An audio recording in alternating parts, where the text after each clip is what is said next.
The meaning of lo in Spanish is it, okay? But when it is in the predicate of the sentence, right? So, for example, it is a dog.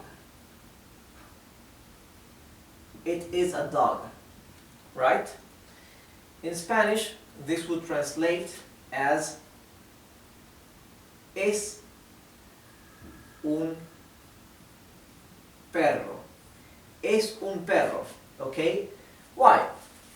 Because in Spanish, the verbs are so descriptive that we usually omit the subject pronoun, okay? Unless we want to give more information, more specific information, right?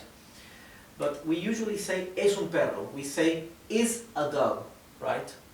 But if we wanted not to omit the subject pronoun, we would say él es un perro, okay? Because perro is a masculine noun.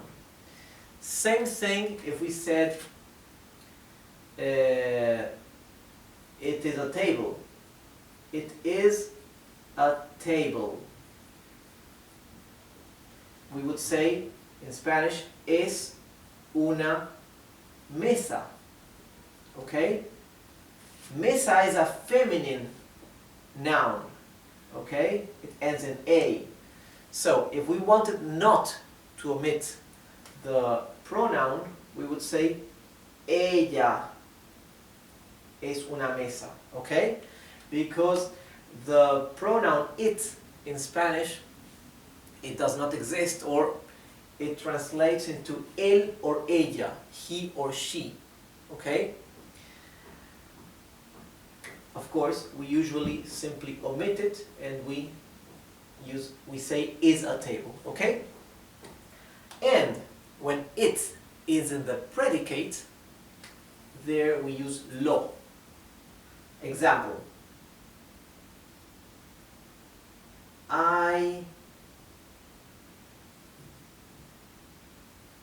let's say, I left it there, okay? I left it there, okay?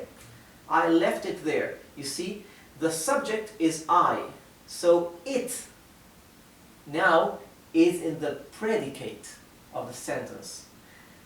See how this translates into lo. Let's translate it. Lo dejé allí. Allí means there. Dejé means left. Lo means it. Of course, if I wanted not to omit the subject pronoun, I would say yo lo dejé allí. Okay? But we usually simply say lo dejé allí. So lo means it. Let's see another example. I gave it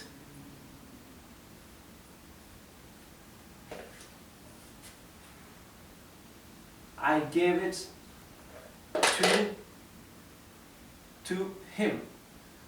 Okay? I gave it to him. Se lo di a él. Se lo di a él.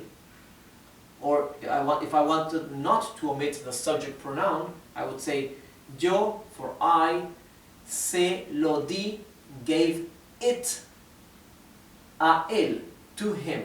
Okay?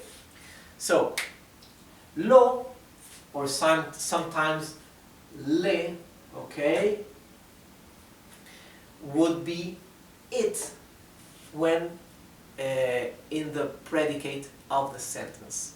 So I wanted you to have this clear, so the word lo doesn't seem so confusing as it has been so far. So if you have any questions, don't hesitate to write or to comment, and I'll be glad to reply.